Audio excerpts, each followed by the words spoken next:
From Perth, Australia, and broadcasting around the world, you're listening to The O Show with your host, Oren McCory. The O Show is a no-nonsense podcast bringing you the best advice on training, mindset, and nutrition to supercharge your efforts in the gym, the kitchen, and most importantly, in your head. Don't forget to share this episode on your social media. Now, let's get to it.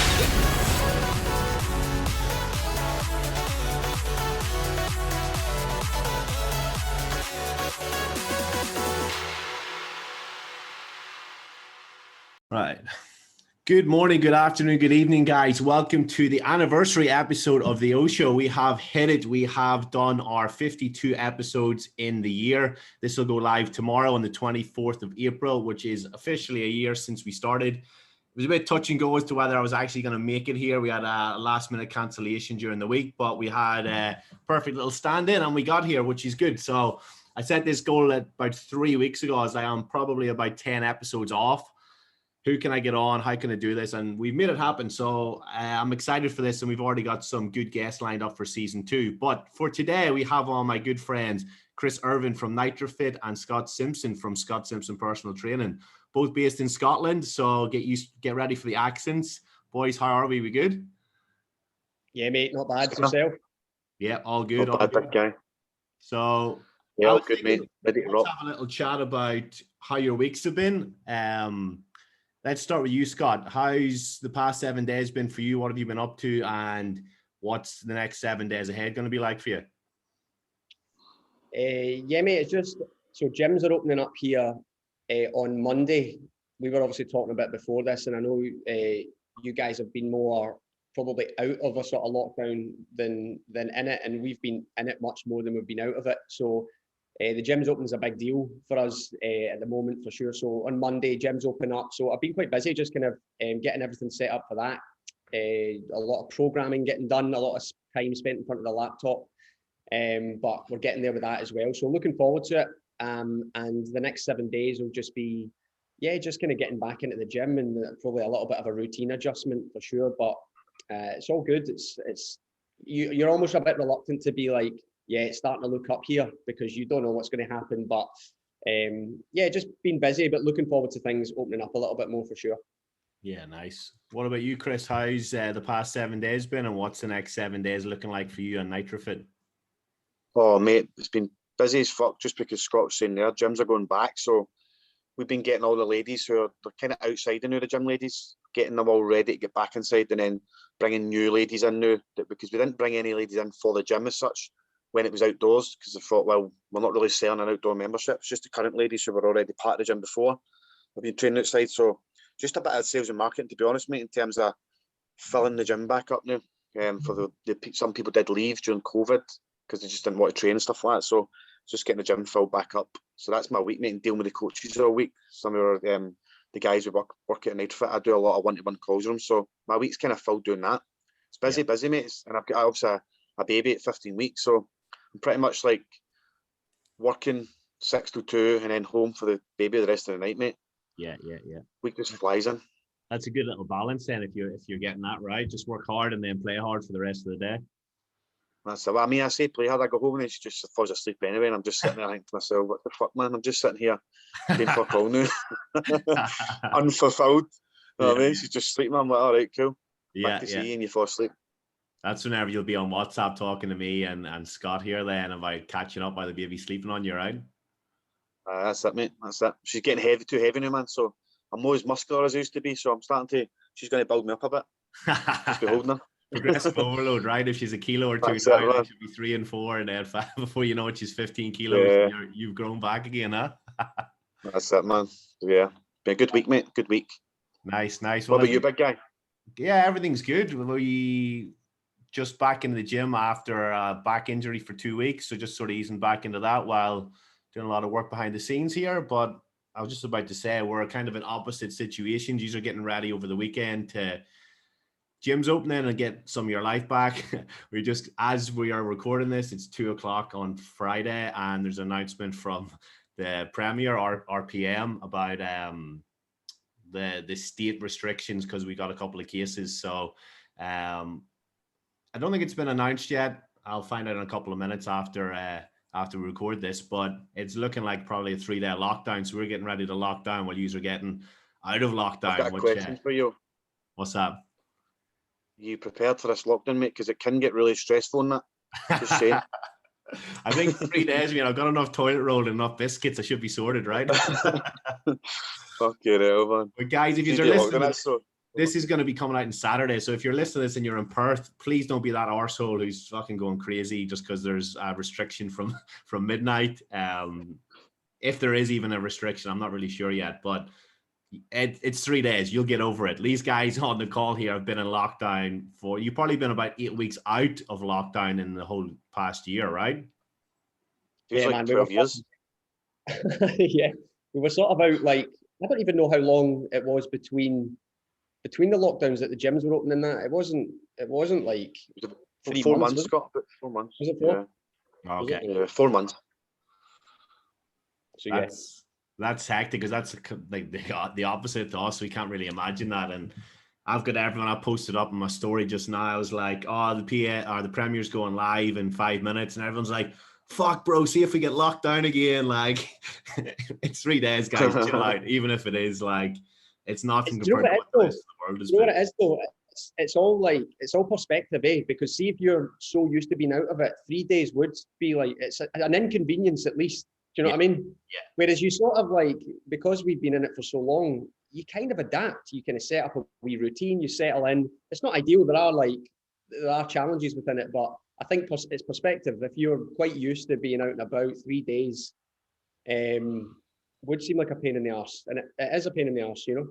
Yeah. And let's throw this out there because I don't think I've ever talked about this on a podcast. Vaccine, yes or no? Boys going to take it or what?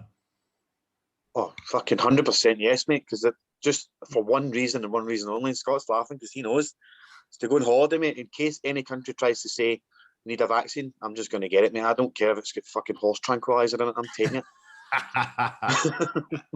The big man loves holidays, right? Fucking right, bro. I'm not missing out, man. Me and Scott are planning a trip, man, with Big Dave to a wee Vegas trip. I don't know if Scott wants this to air in case he's not told his missus yet, but Emma, if you're listening, your man's got to Vegas, like it or no. Don't you cut that out, though. Don't you cut that out. Oh no, this is raw and unfiltered. Every episode goes straight up with the intro and outro just added to it. I mean, there's nothing getting cut out. It's raw dog. No, I'm the same. I'm going to try and get both at the same time. One on each shoulder. Boom, done. Just get both. Did you see the video where it's the guy getting his jabs and it's like, oh, come back in a few weeks, and he's like, what are you on about? I've got all 5 now, and it's like he's Thanos collecting the rings, and all of a sudden he starts smacking around the doctor around the room as if he's got all this power because he's got all 5 different vaccines. Oh yeah. Never get COVID again, man. Yeah, I don't know. It's because we're in a different scenario over here, right? It's not a major rush. It's been kind of delayed over here a bit as well because of the whole blood clot thing with the AstraZeneca.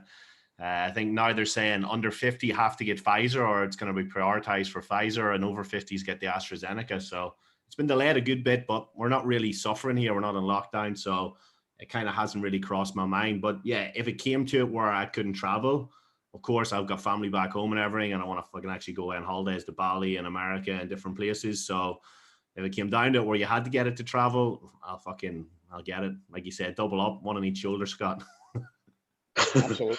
Double hat. Because that is the chat, eh? I don't know if it's the chat over there, but over here there's been talk of like vaccine passports and like stuff like that. Like there's some sort of traffic light system to travel over here where like you can go to a place that's like a green light country, and it depends on their situation as well. But I think a vaccine passport cuts through a lot of it. I don't know, but I just know that there was a lot of chat around that, and if it is the case that that will restrict you in any ways, I think I'd probably get it anyway. I'm assuming the kind of, you've got to put your trust in the people who know what they're talking about, but so. Yeah, absolutely. So, lads, we talked a bit about lockdown and COVID. Let's put that chapter past us because I'm sure we've talked enough about it in the past year. Let's talk about all the mad shit that's actually happened in the past year. Like, at one stage, it was nearly as if the aliens were going to be the next thing to come down because of all the fucking mad shit that was going on in the world. And I don't know, maybe Michael Jackson died last year, or was that like a good few years ago? I can't remember. It seems like there's been so much mad shit. But Is that Was that not like 10 years ago? Fucking I hell. know. You know what I mean? It's all blending into one though, right? All the bad shit from years is all coming back to me now. So Michael Jackson, man. I was like fucking 7 or something when that guy died. so let's Remember talk that skinner? let's talk about one of the things early last year, right? Kobe Bryant and the helicopter. That's something that people have probably forgot about, right? Like one of the greatest sports stars ever just wiped off the map in a fucking mad thing. And that was like the start of it. We had the bushfires and Kobe died. And everyone's like, fuck, this year is going shit. I think that was February last year. And then all of a sudden COVID came in March and just said, nah, that was nothing. Wait, do you see what's coming now? I know dude's prepared for that one, mate. Fucking, it's weird when that happens because that's like a new era, like Michael Jackson dying. Do you know what I mean? I've not really watched basketball since back in the day. Yeah. Michael Jordan, sorry. Skinner's laughing because he's thinking to who the fuck's Michael Jackson playing basketball? Like he's the modern day Michael Jordan, isn't he? Yeah. Well, he was. You know what I mean? He's the superstar of the next generation of basketball players. So when something like that happens, mate, it's like obviously the world fucking know about it. Do you know what I mean? And you're sitting there thinking to yourself, just shows you, man. Like I wouldn't get a helicopter these days, mate. Just wouldn't. Just there's too many of these stupid things happen. Yeah. I'm like, fuck that. Yeah. Have you not been in a helicopter before? I thought you've done. Do you know going to Grand Canyon? Aye. Aye. I've done it, mate, but I know any more, mate. It's too many of these things now, mate. Is that why you get older, you freak out a wee bit more, I think? Yeah. What do you mean, many? It was just Kobe, wasn't it? Has there been like a spate of them? I don't know. I don't really. Remember watch that? news. Remember that rally driver, David? Was it David? No, the Formula One driver or something? Or no, Ross? What's that? Remember Colin McRae, Oh, yeah. the rally driver? He died in a helicopter as well. Right, okay. Oh. I remember Aye. all these situations, mate. Helicopters are out. I'll have to look up the odds of actually dying in a helicopter crash and seeing whether Fuck the odds, mate. I'm on the same team as you here or if I'm not. Fuck the odds. It doesn't matter, mate. Do you know why? Because it just takes that one single time, mate, that just malfunctions and it goes tits up and you're dying, mate, and that's it. That's true, right? That's true. I'm not having it, mate. So fuck that. Scott, if we go to Vegas, mate, it's going to be the 9-hour bus journey to the Grand Canyon. None of that fucking helicopter shit, mate. I think see the thing with helicopters, I don't think they're like. I mean, I've not got the statistics right, but they're probably not any less safe than most things, right? If like statistically speaking, but see if you've ever been in a helicopter, it feels less safe. Like, do you know what I mean? You feel like it's a bit shakier. You feel every little gust of wind. You know, if you're in a plane, you get a bit of turbulence every now and then, right? But like in a helicopter, you feel everything. Do you know what I mean? Just a wee guy in it. Like, see, when I was going to the Grand Canyon as well, I don't even know where the engine is in a helicopter. Like, it was just a glass front, and you could see everything. I was like, "Where's the engine on this thing? Who the fuck powered this?" Fuck that, mate. If I can kill Kobe Bryant, mate, can kill anybody. So far we're going in and out of lockdown and we're avoiding helicopters. So what else is the year throwing at us? What else? Go on, Scott, let's hit us with one. What stands out for the year for you? What about the royal family stuff, Scott? The royal family split up. That was big here. Yeah, that was quite big news. There was the Harry and Meghan left the royal family. I don't really know the details. I saw a lot of memes from the interview that he did with Oprah Winfrey, and that was one of the first times I heard of it, to be honest. But I know that was quite big news here. They separated, went away to America, and that. Yeah. So I don't know. I don't really have an opinion on that though, Chris. What's your thoughts? No, I mean, I'm the same. I've never really took a massive interest in the royal family, but I still, when it comes on the news, mate, I probably have a wee peek at it. So I watched the interview with that Oprah just because they kept, the media start building things up, and you think to yourself, I'm going to have a wee nosy at that now because I've watched enough wee clips of it that I knew drawn in. The clickbait's broke me in, and some of the stuff is just stupid though, man. Like, I don't know if any of you watched the interview with that Oprah, but you could tell it was a lot of shite, mate.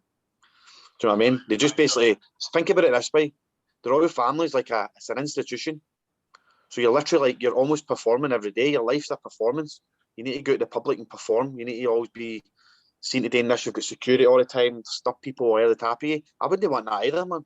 I wouldn't want part of that. Imagine people following you about all the time, mate, like non-stop, 24/7, invading your privacy. I'd be like, get the fuck. Yeah, that's true, right? And then when you're married into something like that, she was obviously like a celebrity and she was used to a little bit of celebrity life, but it's different when you're fucking part of like the monarchy, right? Aye, mate, it's fuck that. It's not for me, mate. I was just I'm just nosy with that stuff. I just think apparently they bring a lot of money to the British public for tourism and stuff like that. But I'm like, why are they still here? It's 2021. We don't need a fucking queen. Do you know what I mean? Yeah. Like, get them. I'll be the king, man. Get them out of fuck. Is the royal family quite big in Australia, Oren? Is it like a thing? Well, it's a thing. Obviously, they exist, so people know about it. But like, obviously, there's a lot of Scottish, Irish, English all over here. Like it's a big like immigrant community in that sense from the UK and Ireland. So people will have their opinions either way. And I think some people like back home, some people just don't give a fuck, and some people are like royalists as such as they call them, where they're like big time into it and all that madness, But I don't know. Like I think over here, because of the history with the British Empire or whatever, or the Commonwealth and all that, it's maybe more of a thing where people are intrigued by it. But I don't know. I'm like you guys. I personally like don't really care about it. But it's like it did make big news, right? And I didn't sit and watch the interview, but there was enough memes about it that it's big news. So that is news these days. Memes is news. I think I'd hate it as well. Like I would take, because I don't know how I would feel about it, because that's super fame. Like imagine you were the queen.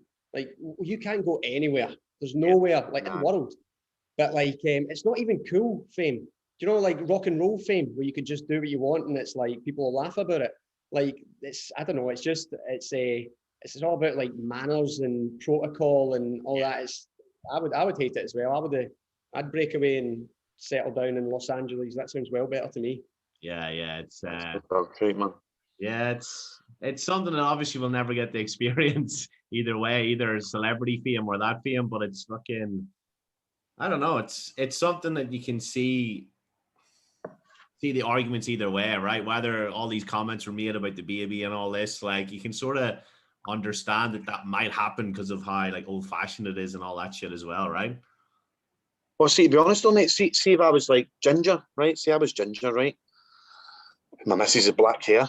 The first thing you'd probably say, drink this baby's going to be ginger. You would say that, wouldn't you? Yeah. No, if I had a mixed race partner, I'm definitely going to say that to her. I'm going to say, drink she's going to be like your colour or mine. Yeah, I would ask that question. I would it's not that I want. It's not that I care. It's like if you've had kids, you always say, I wonder if they're going to look like you or me. I wonder if she's going to look like you or me. It's the same thing, mate. If you're white and ginger like he is, and she's mixed race, the question's fucking legit, mate. I wonder if she's going to look mixed race or look like me, a ginger white guy from fucking England. Yeah. Do you know what I mean? That's a legit. I don't think that's the way the world is now, mate. The world's mental. So that's a pure seen as a terrible question. When in reality, that's a conversation between two normal people that happens all the time. Yep. You and Esther must have said, "Oh, I wonder if Evie's going to look like you or look like me." Do you know what I mean? Exactly. Yeah. Same thing, mate. But then the media get hold of it, and then it's, "Oh my God, they were asking at the skin colour of the baby." When in reality, that's a normal question. I'd be asking the same thing. You can't even deny it. Interesting way to think about it, because like everyone was like, oh, what, they were scared of having a black baby, but it's something that maybe they're not scared about it, but maybe they're just talking like, oh, who do you think it'll look more like, That's it. It's just in any sort of private conversation, right? So we've all had private conversations amongst each other, us three. Imagine that got released, something, mate. The context would be taken way out of context. We'd all look like mad criminals in some way. Imagine the Bath Street stories get leaked, the chats we used to have in there. Even some stories from on the stag do's that we've been on together, right? That would ruin us. So one wee single line that we said amongst each other could get released into the public if we were famous, would just look so terrible. But it's just a bit of banter between guys. Do you know what I mean? So that's where it becomes a wee bit iffy. It's the same with the Ant Middleton stuff. Is that SAS stuff going on there the new Oren? Did you watch that? The SAS Australia? I seen him on the news over here when I was in work the other day, and he was doing an interview. He's still doing the SAS Australia here, but he's not doing the UK one, right? Because he get fired off for some of the comments. Again, it's that whole, is it the PC patrol or something you call it? Because they said something about COVID, and then he said something about something else. I can't remember what it was now. And they were basically saying, he's like, your Channel 4 was saying your statements are too like opinionated, and now because obviously he's a special forces soldier, so the banter in the military is just like that. But if people get hold of it behind the scenes, and again it gets released into the public, then him and his mates, the three guys within the SAS, all sit and have a bit of banter, and obviously the film crew are always there, and then it gets word gets to them and then they start releasing it to the public and then it looks terrible. But again, it's just three guys having a bit of banter. Do you know what I mean? Yeah. But when it gets released, so he get let off the Channel 4 because they were saying news that's been released. He looks like a bad guy almost. Yeah. Fair enough. Yeah, he's still getting publicity over here for doing that. Like I think it was a week or two after that he got sacked. I seen it on the news on my phone, and then it was like he's over here doing it and still committed to this thing. He's got his contracts here, so there must be less politically correct over here in Australia than what they expect in the UK. Oh, well, it's just a generation of British criminals, mate. Earlier we used to. That's gonna get you some hate. 100 years ago, man, we used to send the bad boys earlier. It's getting a good bit there than if it was 100 years ago. I definitely, mate, 100%. I was just actually thinking when you were talking there, like, see if there was like, see if you were famous, I'd imagine a lot of your career would be in front of press conferences just saying, that's not what I meant. You know that's not what I meant. Like, guys, it's been taken out of context. What I was really saying is, you know what I mean? Some of the shit I say. Mine's is out there. Most of my shit's out there anyway, man, on record now, on podcasts. I think that would be a class reality TV program though, like staff room in a gym. I think that would be 100%. Good, you know, 100%. Back in the Bath Street one would have been quality, man. 3 years of that recorded and then just edited the right way with the best parts would have been phenomenal. Aye. Or just cameras set up everywhere so that, like, and mics, so that wherever you go, it's just recorded and people watch the live stream. Yeah, even some of the shit that was caught on Snapchat and crackers, man. Was fucking amazing, right? Aye. Harkins would be a superstar on that. The staff room had cameras on it. You know what I mean? So what else is going on then in the past 12 months, boys? What do we think? What's new? What's big? What's big over there now apart from COVID? I think we should bring up the whole fact that the Glasgow Rangers won the 55th title. What's your opinion on that, Oza? As an avid football fan. Listen, I don't follow football anymore. Right. Oh, I'm a Partick Thistle fan. You can probably guess by my name though which side I go for with a big Irish name like Oren though. The Glasgow Rangers, of course. To be honest, mate, that's probably the biggest news in Scotland, to be fair, apart from COVID, is like the Rangers winning the league in it, Scott. In all seriousness, that is like a legit big news story. So, like, we can't avoid it. We need to talk about it, I think. So, what, 55-year wait to get one? Was it? No, it was their 55th. Their 55th league. Brilliant. Right, okay. I picked it up wrong. Right, okay. So how long did That's amazing, man. Won? What's that? How many years had it been since they won one? Why was it such a big deal, though? 10 years really in the making, man, Scott. And yeah. Yeah. They got relegated. For those who don't know, they got relegated. There was some sort of tax thing or something like that. I don't know the details. And then 10 years they've been gloriously climbing their way back up the leagues. All culminated and basically in Scotland, like Celtic had won like 9 in a row, and 10's like a big deal. Nobody's ever done it. Nobody's ever won 10 in a row, and Rangers came in and basically stopped 10 in a row. That's genuinely been like the big news story of, I would say, the last 1 to 2 months. Yeah. Okay. In my world, anyway. Like I probably spend more time on Sky Sports News than actual BBC News. Yeah. And then what about the aftermath? Because everyone went mad and fucking partied in Glasgow, right? And fucking ditched the COVID rules and were out in force, right? Scott was on BBC News. I'm sure I've seen you in George Square. I know. I knew I shouldn't have took that flare. It just draws attention. That's crazy, man. So over there, Rosa, it's how far down the pecking order is football in Australia compared to other sports like cricket and stuff, rugby? I really don't know, man, because it's quite big. Like, obviously, like I said, there's a lot of expats, like, from the whole UK, Ireland, Europe, you know, but I don't even know what the official sport would be. And a lot of people would say cricket, but I don't know. I see more like grassroots soccer games being played than cricket. And rugby's massive here, you know, but I remember coming over here and somebody's like, "Oh, you better be clued up on your rugby because everyone's just going to ask you about rugby." I don't think anyone has asked me about rugby in 3 years since I moved here. Like, I think. These have got like Aussie rules football as well. Eh? Aussie rules football must laugh at soccer, like just for some of the, you know. That's true. Like everyone says that, cricket is the sort of big game here, but it has to, like economically, like Aussie rules is huge. Like it's probably bigger than I would say football is over there, like for the UK. Yeah, it's massive here, like huge stadiums. It's quite a good sport actually as well. Like I don't know if you got much into it, but it's kind of like a mix. Crazy sport, mate. Yeah, it's like Gaelic football and rugby in one. So it's crazy. All I've saw of Aussie rules football is like on YouTube you'll get like top 10 hardest tackles in Aussie rule football. So I have no idea how the sport actually works, but I know that they go for each other. Yeah, it's pretty good. It's pretty physical, and it's pretty big over here. We've got two local teams. It's like a sort of fierce rivalry. You got the established West Coast Eagles, and you got the sort of more recent team in Fremantle. Like it's good bit of rivalry, good bit of both. But to be honest, like I kind of fell away from like watching sports and all that because obviously I don't drink as much now, and I seen sports when I was big into rugby, and that was a very social, like go out on the weekends thing, and it just doesn't fit into my lifestyle. I'm not going to pay to sit in the house and drink a Diet Coke and watch the equivalent of Sky Sports over here. So it's kind of fell down my pecking order a bit. But what about this mad nonsense with the Europa Super League then this week? Oh, for fuck's sake, that's mental, Scotty. That's gone huge, right? It's everywhere. Yeah. It only lasted like 72 hours, but it was mental for 72 hours. It was just all off. It was some sort of like. So it's basically UEFA and FIFA pretty much run football, and the European Super League was a thing that was getting put together by like some of the like kind of quote unquote biggest clubs in Europe, and it was meant to be like a thing to rival them. But the problem with it was, correct me if I'm wrong, Irvin, I can't, but I think the problem with it was that it was if you were in it from the start, you like can't get relegated. So you're kind of not like staying in it based on merit.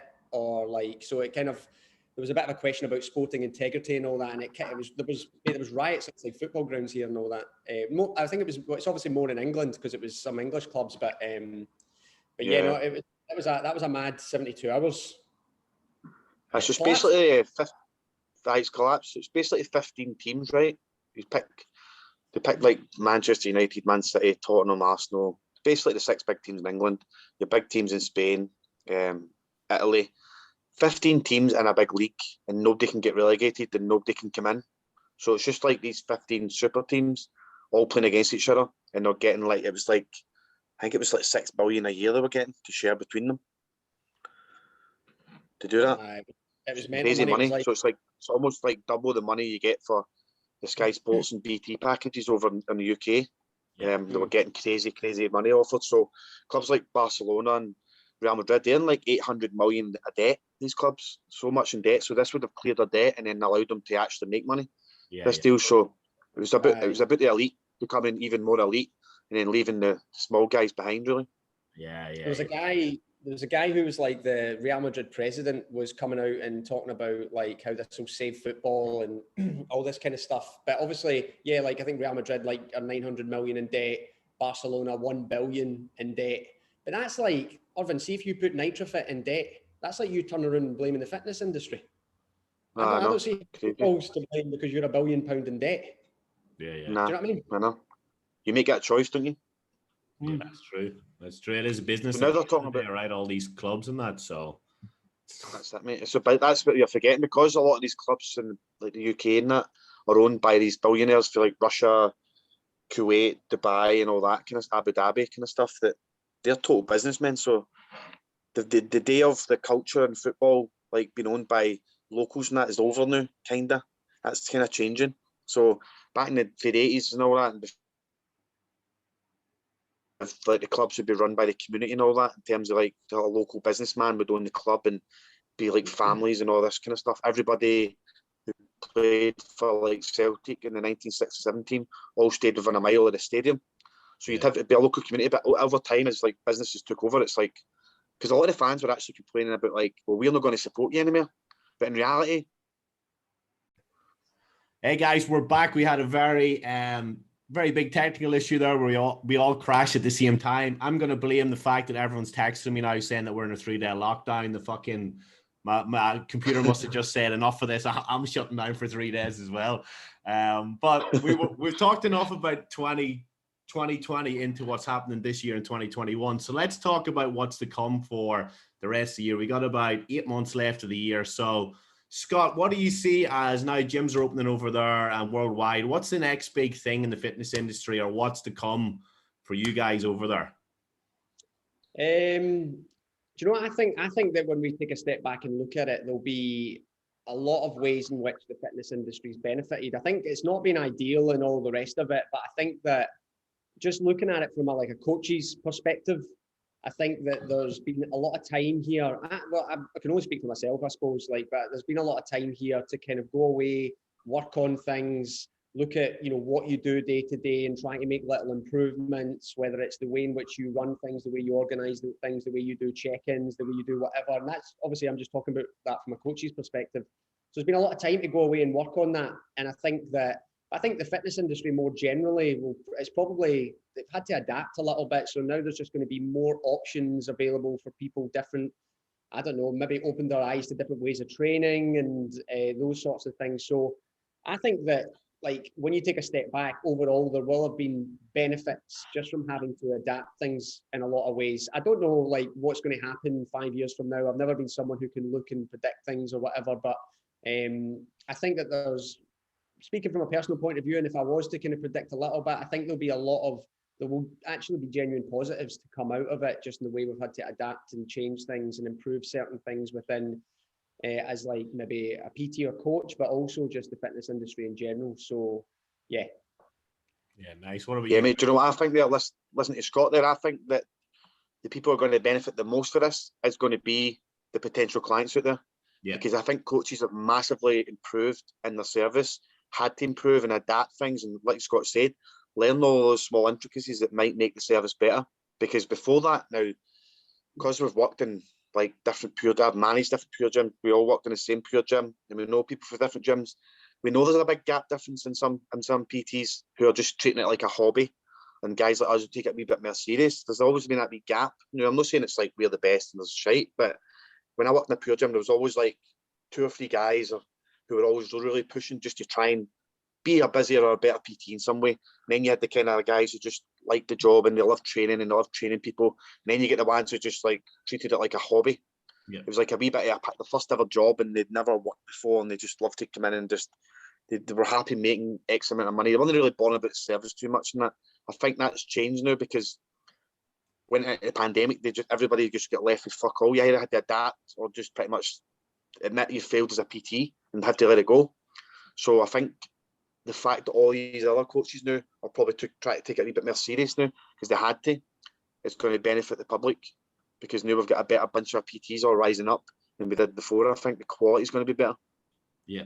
And do you think that COVID has weeded out some of the poorer PTs then who weren't delivering on service and maybe lost all their clientele? Or do you feel that coming out of this now, people will be like, I've been locked down for a year doing a shite job that I hate. I'm going to do something that I enjoy. And maybe that new breed of PT is going to come through. What do you think is going to happen?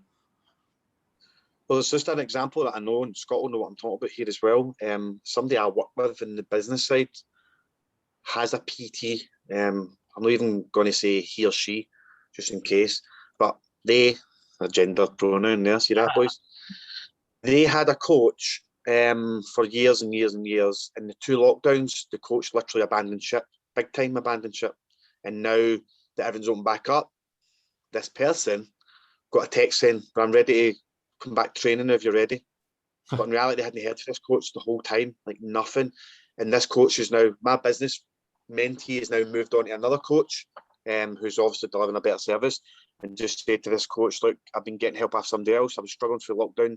You weren't there for me, kind of thing. So the guys like that who disappeared in the lockdown and then think they can just show up and say, I'm ready to go again. Yeah, I think they can fuck off. That's the only people I'm going to slag. No people who are lacking ability yet, or haven't developed yet, or haven't got the skill set yet, because we all started somewhere. The ones that hid away and decided just to come back when fucking things were changing, they can fuck off. Yeah, 100%. I think like it depends. I think it comes down to why you do it.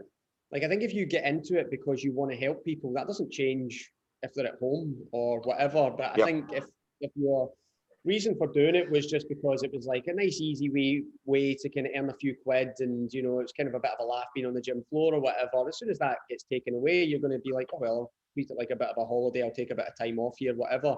Whereas if your driver is still helping people see progress, and if you attach a lot of like the reason for doing it to those sorts of things, like you can still 100% continue to do that. And that's probably one of the big things I think for just people in general to come out of all this has been like just how much you can still do like without a gym.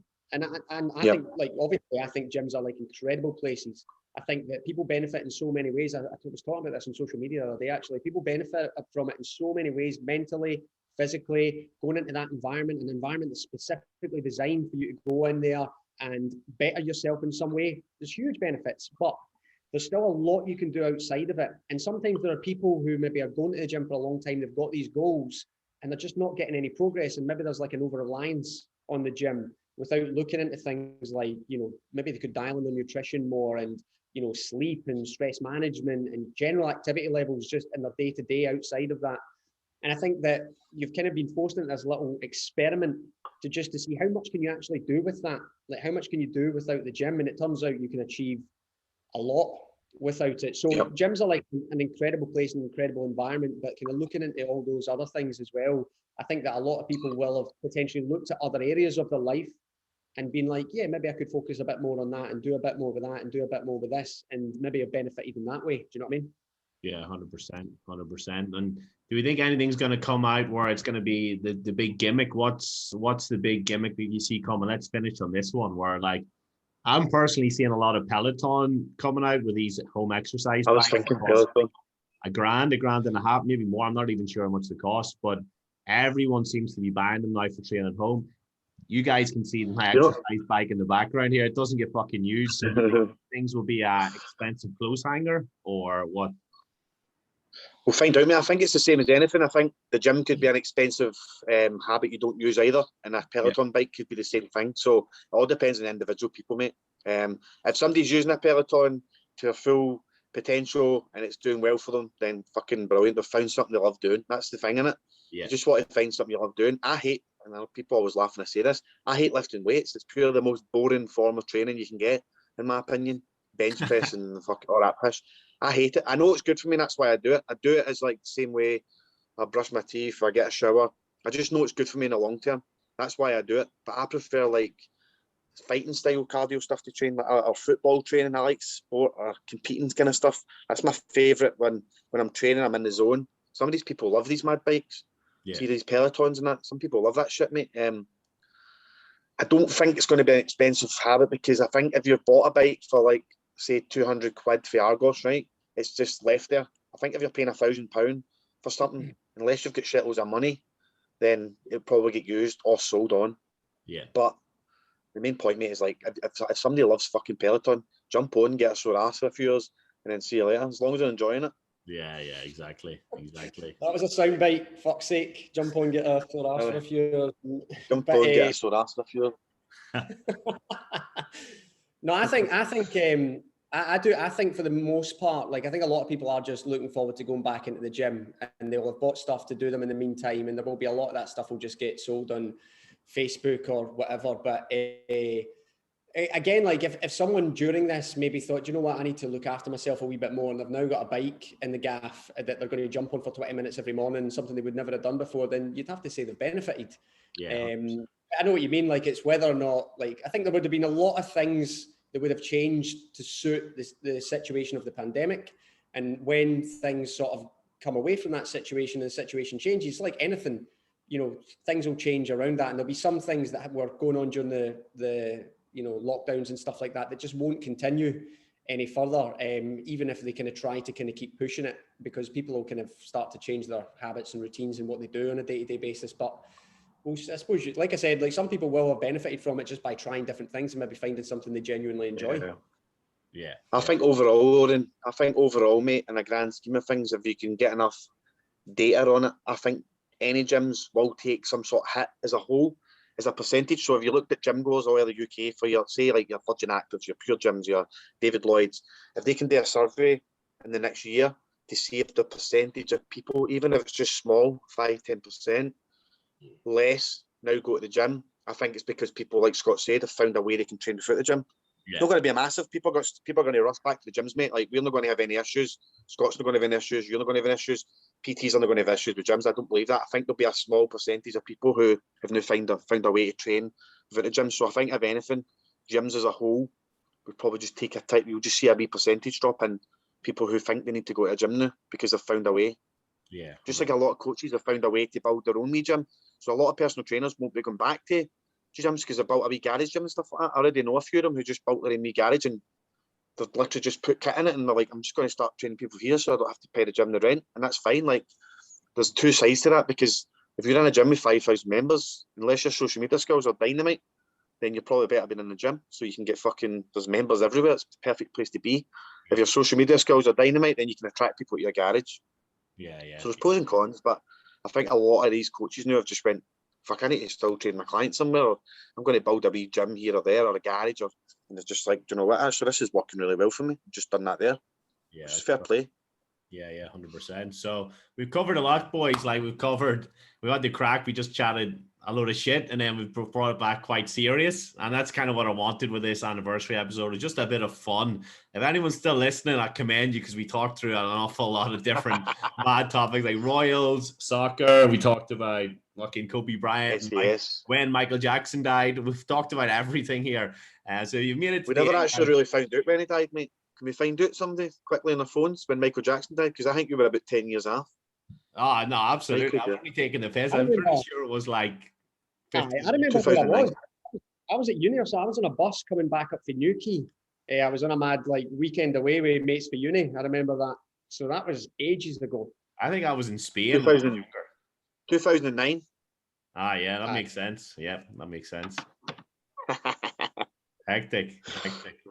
Well, at least now everyone knows, if they made through the big reveal at the end is Michael Jackson died in 2009. That's going to be the big drop at the end of this. But thanks for coming on, boys. We had our technical issues, but it's been exactly what I wanted. Just a bit of a laugh for this one before we get serious on season 2. So thank you, boys. If you are looking to follow Scott and Chris is at NitroFit and Scott is at Scott Simpson Personal Training. Give them a follow, tag them if you like this for something different. Let us know, and we'll see you guys in the next one. Oren, big man, well done for your year of commitment to the fucking podcast, mate. Thank you, bro. Thank you. We got there. Good, man. Cheers, lads. Thanks, boys. Thanks for listening to The O Show with your host, Oren McCory. If you liked this episode, then please subscribe to the podcast wherever you're listening and share this on your social media. We'll see you on the next episode for more no-nonsense advice to help you supercharge your efforts in the gym, in the kitchen, and most importantly, in your head. See you then.